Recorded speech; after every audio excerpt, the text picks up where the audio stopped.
রাজ্যে ত্রিমুখী কর্মসংস্থান তৈরি করবার লক্ষ্য নিয়ে এবার সরকারের বেশ কিছু উদ্যোগ। বাংলায় বেকারত্ব ঘোচাতে উদ্যোগ শুভেন্দু সরকারের। রাজ্যে কর্মসংস্থানের সুযোগ দেবে সরকার। সরকারি এবং বেসরকারি চাকরি, ব্যবসায় কর্মসংস্থান। ব্যবসার জন্য সরকারি প্রকল্পের অধীনে লোন দেওয়া হবে। বড় ঘোষণা করেছেন মুখ্যমন্ত্রী শুভেন্দু অধিকারী। এক কথায় এই রাজ্যের বুকে যেমন শিল্পের জোয়ার বইবে, ঠিক তেমনই ত্রিমুখী কর্মসংস্থানের লক্ষ্য। তাদের মধ্যে উল্লেখযোগ্য সরকারি, বেসরকারি চাকরি আর ব্যবসায় কর্মসংস্থান। অর্থাৎ ত্রিমুখী কিভাবে? সরকারি, বেসরকারি আর ব্যবসাতে কর্মসংস্থান। এই ত্রিমুখী কর্মসংস্থানের লক্ষ্য নিয়ে এবার নেমেছে রাজ্য সরকার, এমনটাই স্পষ্ট করে দিয়েছেন মুখ্যমন্ত্রী শুভেন্দু অধিকারী। এই সরকার ত্রিস্তরীয় এমপ্লয়মেন্ট দিতে চায়।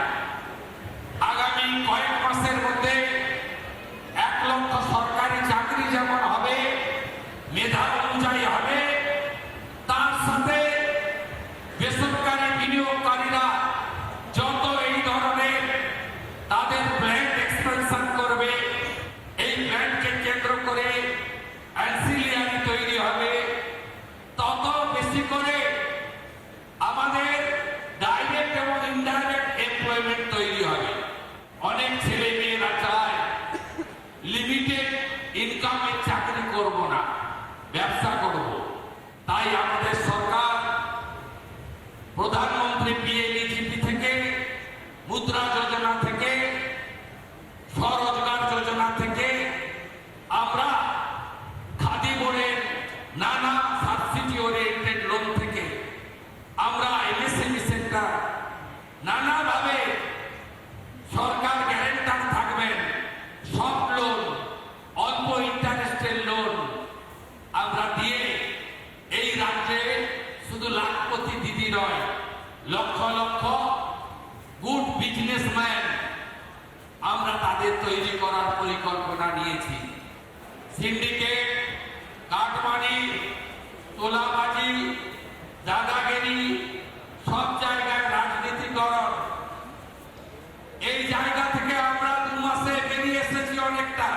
আমরা অনেকটা বেরিয়ে আসতে পেরেছি। এটা আমরা কন্টিনিউ করব। লাক্সকোজির কারখানায় এসে মে মাসের 4 তারিখের পরে কেউ আসেনি যে আমার মান্থলিটা দিয়ে দিন। আশা করি আপনাদের অভিজ্ঞতা পরিবর্তন হচ্ছে। এই সরকার শিল্পপতি, বিনিয়োগকারী, বিজনেসম্যানদের সাথে ছিল, আছে, ভবিষ্যতেও থাকবে। নানা ধরনের কন্টেন্ট দেখার জন্য লাইক করুন, শেয়ার করুন আমাদের ফেসবুক পেজ, সাবস্ক্রাইব করুন আমাদের ইউটিউব চ্যানেল। পাশাপাশি অন্যান্য ব্রেকিং নিউজের জন্য অবশ্যই চোখ রাখুন রিপাবলিক বাংলায়।